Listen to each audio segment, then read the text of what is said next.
Are you one of the hundreds and thousands and millions of people that made the Cooper Flagg is already a Hornet joke when he went down with an injury at the Spectrum Center? We'll comb through all those jokes and comb through some comments after our LaMelo Ball episode, if he's a number 1 or number 2 option. That's all today on Locked On Hornets.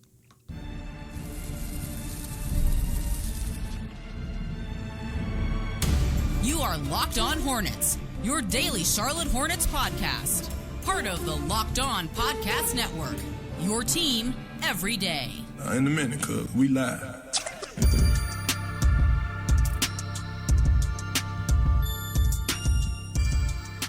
You know, the cold open is supposed to be for a tease, and really I just used that to make fun of people who made the joke. We're going to be talking draft prospects today.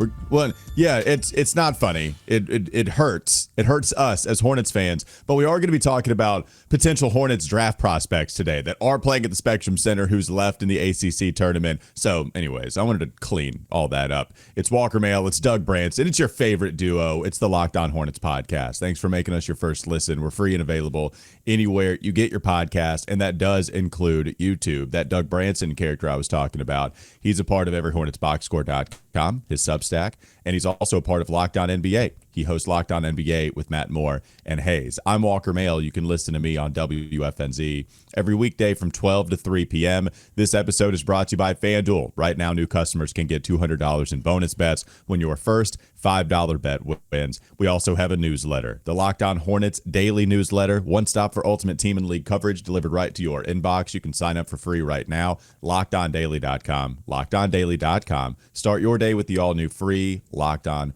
Hornets newsletter. The jokes just poured in. I'm telling you. So I'm doing live radio, Tip and my show. It started at the same time between Duke and Georgia Tech yesterday.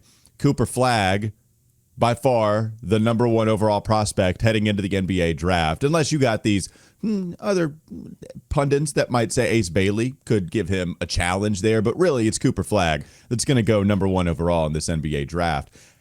And Cooper Flagg, on his way down after grabbing a rebound, just inexplicably turns his ankle, and it looks nasty. It's his left ankle, okay?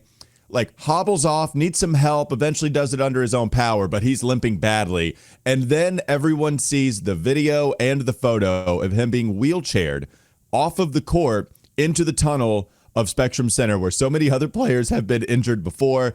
That comes in the flood of Hornets jokes. I mean, if you were one that got that out early enough to seize all of the retweets and the likes, then good for you, because there were a lot of people making the joke. Of course, Spectrum Center, it's cursed. It's built on some type of ancient burial ground. I don't know what's going on, but bad juju all around.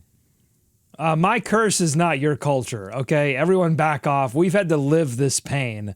And all these people making these jokes have not had to live this pain. But yeah, my subtext was blowing up as well with people that weren't joking about it. They were just sending me crying emojis, because getting Cooper Flagg would fundamentally change the trajectory of the Charlotte Hornets as a franchise. And so you would like to not have to wait, 6 months, 8 months, a year to see that in action, in a way that Oklahoma City did with Chet Holmgren, although that happened after they drafted him. The Hornets obviously not guaranteed to be in a position to draft Cooper Flagg.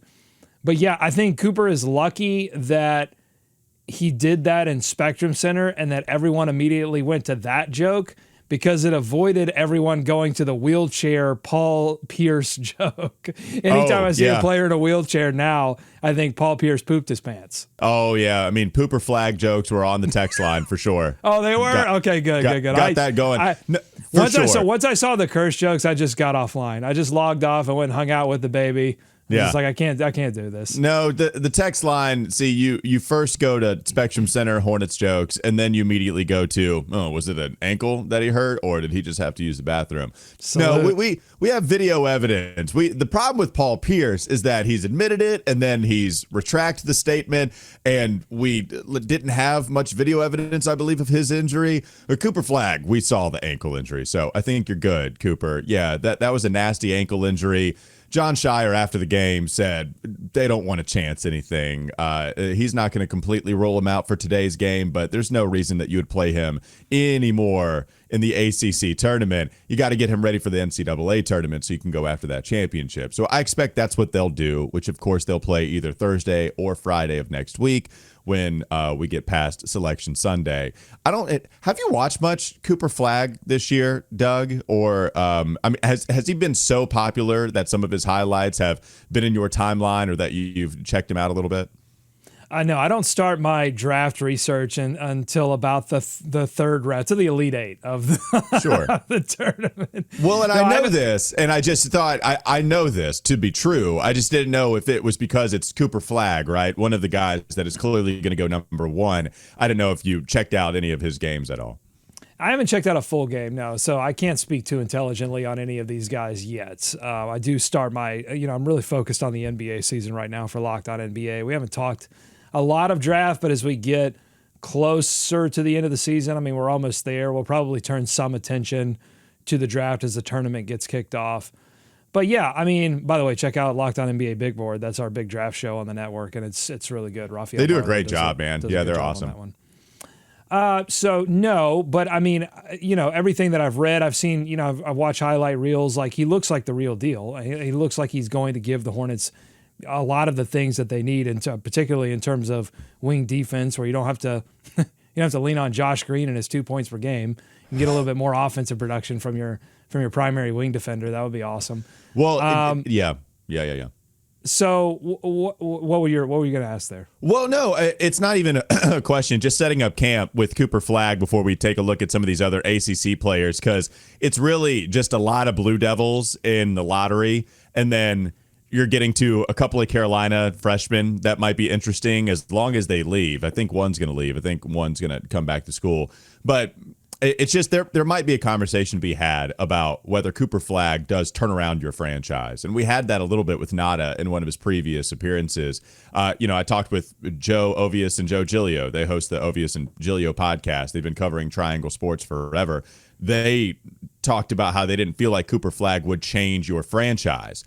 Nada disagreed. I am in the camp of one Nada Edwards and one Cooper Flagg being a franchise changer. No, I think he's well worth the number one overall pick. I think he's going to be a big time changer, man. Not only is his defense really good, he's just all over the place, right? He cares. The motor is there.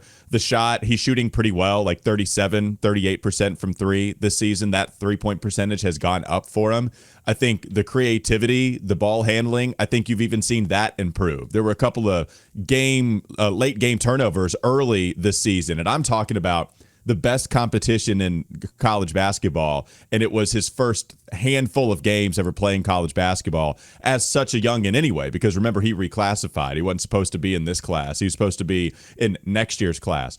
And he had already scored 20 points, but there might be a late game turnover that because he couldn't handle the ball well enough. Now that's kind of out the window. He just improves dramatically. He's all over the place. He does everything for Duke. I think he's insane, man. I wonder, as far as the star power in terms of, is he going to be a 27 a night kind of scorer? Maybe. But I know that he impacts every single facet of the game. He's leading his team in a couple of different categories, and he's efficient. I just, in terms of whether you think Cooper is a game changer or not, I'm in the firm camp that, yes, Cooper comes in and changes a lot about your franchise from day one. And you would just size up your starting lineup immediately, right? I mean, it allows you to theoretically play Brandon Miller at the 2, however you want to. That's how you do it. Yep, that's how you do it. Yeah, it's depending on LaMelo, right? Future questions all around the place, but let's just talk about what we have now. LaMelo point guard, Brandon 2, Cooper 3, Miles 4 sticking around, and then Mark 5 if the roster was the same going into next year. So Cooper would be that 3 and the second tallest player in that starting 5. Yeah, I think the second tallest player. He's the real deal. So unfortunately, you won't get to see him at the Spectrum Center. You will get to see him on the big stage in March Madness. So yeah. So I think there were some flirtations by him of possibly staying at Duke, and maybe he was never fully serious about that. We've seen plenty of guys who are projected top 5 picks just give lip service to the idea, hey, I love my school. I could stay around, and of course they take the money. Like every time they take the money. And so I don't think either of us really expected him to stay, but if there was any thought in his mind of staying, I think all of that went away when he gets the ankle injury there. Because it's like, yeah, you are a hair's breadth. You are one move. And I don't even think he stepped on a foot. No. Like, that's how it happens most of the time. Yeah, I don't think so either. If he did, it was barely just coming down with the rebound. So yeah, look, there are just so many traps out there that can affect things. And even honestly, like, and I don't know how you feel about this. I'd have to ask a draft expert, but I just don't think even if Cooper Flagg were going to be out, you know, for if this was like a severe high ankle sprain or whatever, and he was out for 6 to 8 months, I probably still think he gets drafted first overall, and you just wait it out. Yeah, he would be. The problem is, it's just you never know. And so if he has a serious injury, or he decides to come back, and then next year he suffers another serious injury, and then it's okay. Well, you might be the number 1 overall pick, but you also might not. And of course, now what you've done is you've delayed your second contract, which is the big deal. It's getting to that second contract as soon as possible. So yeah, I'm glad you brought that up. I had the same take on Wes. I think he did it. I think he did it because he knows the Hornets. He has some insider information that the Hornets will get the number 1 overall pick, and he did it as like sort of a mating call. It's the mating call of the Hornets is the ankle injury, and he was like, "Come and get me, Hornets. I'm ready to go." Somewhere Jeff Peterson perked up once he heard Cooper Flagg was injured. All right, let's move on. Coming up next on the Locked On Hornets podcast. Bees everywhere! There's Duke players everywhere in terms of the top 10, in terms of the lottery of this upcoming NBA draft. We'll tell you who to watch for the rest of the way in the ACC tournament, and then we'll get to a Spurs preview, dabble in some YouTube comments, which is always scary. That's coming up next, Locked On Hornets. This episode is brought to you by FanDuel. March Madness is here, and FanDuel is giving you the chance to get in on the action like never before. Right now, new customers can get $200 in bonus bets when your first $5 bet wins. That's $200 extra bucks to use on everything from buzzer beaters to Cinderella stories and even who's cutting down the nets. You could pick your favorite teams. I've got my eye on a few underdogs this year, and FanDuel makes it easy to back them with spreads, totals, and game props, and you can stay in the action. With tournament games happening almost every day, there's always something exciting to bet on, and the FanDuel app is simple to use. When I win, I get paid instantly, no waiting around. Visit FanDuel.com and get in on the college hoops action all tournament long. More Locked On Hornets ahead.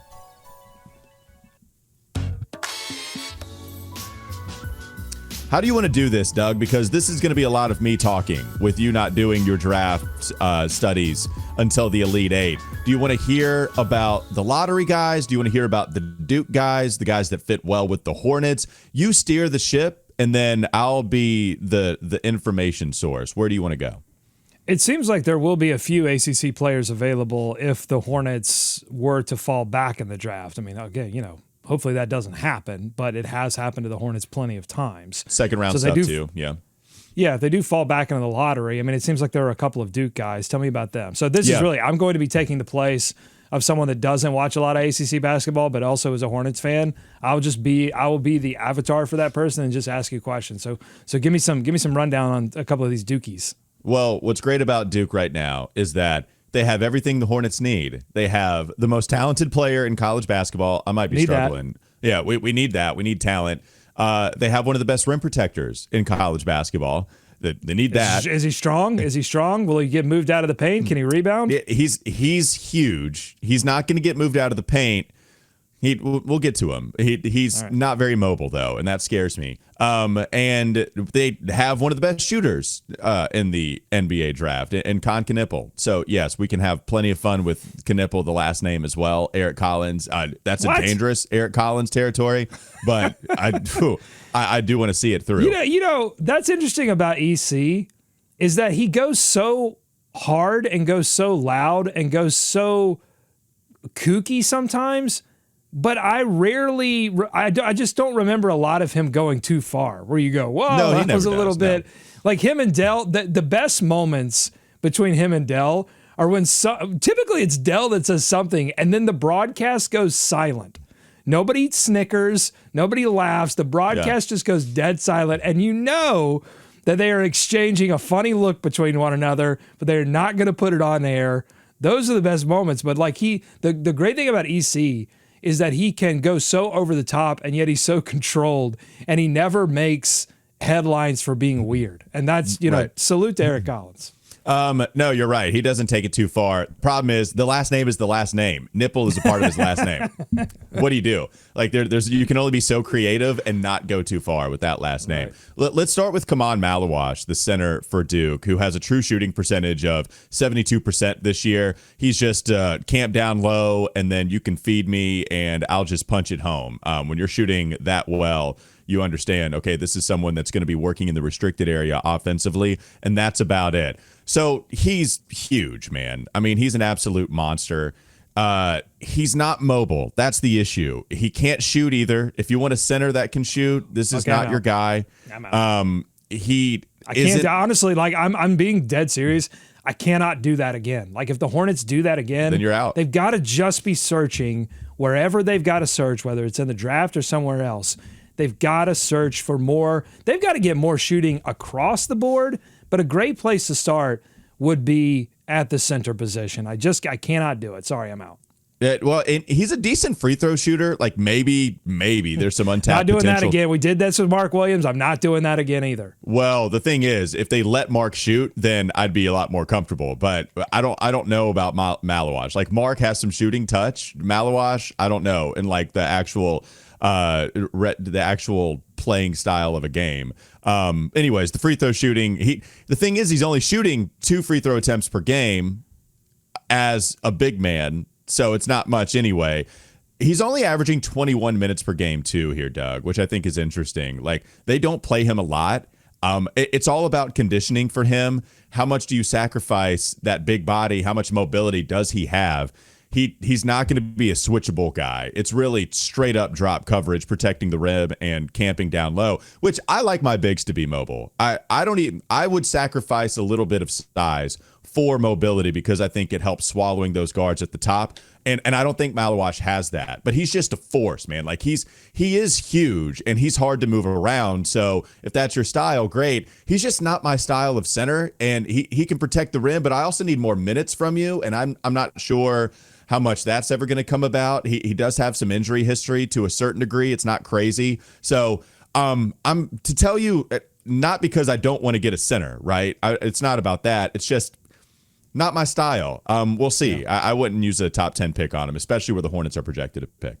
We are seeing so many more teams in the NBA do exactly what you just said, which is I'm going to sacrifice size, whether that be height, or I'm going to sacrifice size, whether that be bulk, in order to get a center who can move a little bit and you can still play defense. I mean, the Lakers, when they were a little bit healthier before they lost LeBron James and Jackson Hayes, Jackson Hayes was surprising everyone because he was able to play defense within that scheme and play it well. He's a 7-footer technically, but he's 220 pounds, so he's like a smaller 7-footer, but they were able to do it because he is so mobile. Like they can switch a little bit with him.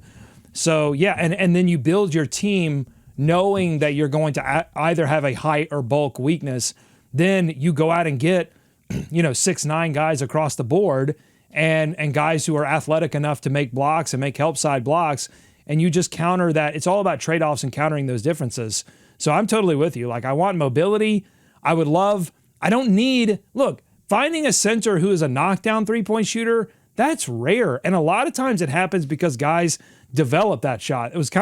I think I'm still excited about that with Klingon. I think Klingon will eventually, he'll do the Brook Lopez thing, but you got to give me a guy who has some projection of that. And if Malawash is not that, then I'm out. You got to give me a guy who has some hope that he can shoot a three-pointer, and then let that guy shoot a three-pointer. Yeah, just looking at some highlights to refresh my memory, it's just there's a lot of slow-moving action with him. If he's involved, then there's a lot of slow-moving action. But you're huge, and you can get away with that in college basketball. He's only listed at 250. I would have taken the over on that, and I still call shenanigans. I'm surprised that he's only listed at 250, but he is 7'2". He's a big dude. So